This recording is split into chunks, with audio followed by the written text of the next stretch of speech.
CBI की तरफ से मंजूरी दी गई है। ये इस वक्त की बहुत बड़ी खबर, आपको बता दें। इंग्लिश में हालांकि स्टेटमेंट जारी किया गया, लेकिन कोरोना वैक्सीन को मिल गई है मंजूरी। एक्सपर्ट कमेटी की तरफ से किस तरीके से सिफारिश को लेकर तमाम चीजें रखी गई, उसका जिक्र करते हुए हम सीधे रुक कर लेते हैं। हमारे सहयोगी अमित पांडे हमारे साथ जुड़े हुए हैं।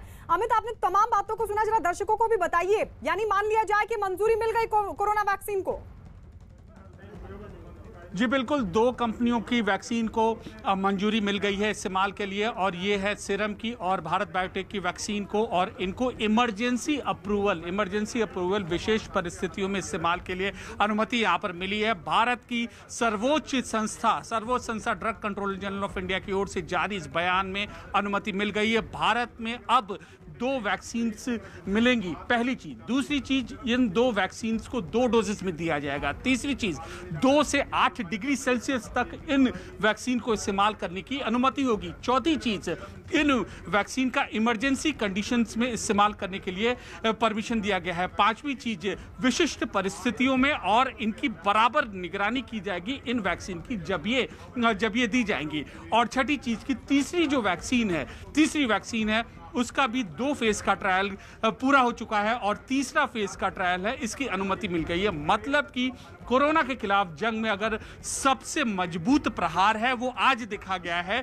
2 वैक्सीन को एक साथ भारत की इस सर्वोच्च संस्था ने मंजूरी दे दी है, और पहली बार भारत ने ये बाकायदा एक पूरा का पूरा डेटा एनालिसिस किया गया। सब बताया गया कि कैडिला ने किन नॉर्म्स को फॉलो किया जो तीसरे चरण की इनको मंजूरी मिली है, और भारत बायोटेक ने किस प्रक्रिया का पालन किया, और सीरम ने किस प्रक्रिया का पालन किया। सीरम ने 25,000 से ज़्यादा पार्टिसिपेंट्स उसमें पार्टिसिपेट किए, माफ़ कीजिएगा, 50,000 से ज़्यादा पार्टिसिपेंट सीरम के जो ट्रायल थे उसमें किए गए। और उसके बाद अगर हम बात करें भारत बायोटेक, 25,000 से ज़्यादा, 800 से ज़्यादा वेरिएंट, मतलब कि अलग अलग जगह पे अलग अलग लोगों पे ये ट्रायल किए गए।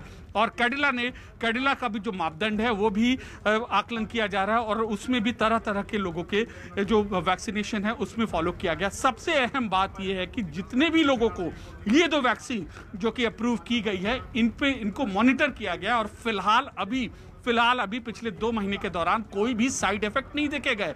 एक वैज्ञानिक प्रक्रिया होती है, तय मापदंड होते हैं, उनका जिक्र सिलसिलेवार तरीके से drug controller general of India ने किया, और ये बताया कि भारत में कैसे किन परिस्थितियों के हिसाब से ये वैक्सीन तैयार हुई है। भारत बायोटेक के उन्होंने अलग पद्धति का इस्तेमाल किया, और उन्होंने डीएनए जीन टेस्टिंग की जो टेक्निक है वो इस्तेमाल किया। सीरम इंस्टीट्यूट ऑफ इंडिया जिस तरीके से वैश्विक स्तर पर वैक्सीन का निर्माण जारी है,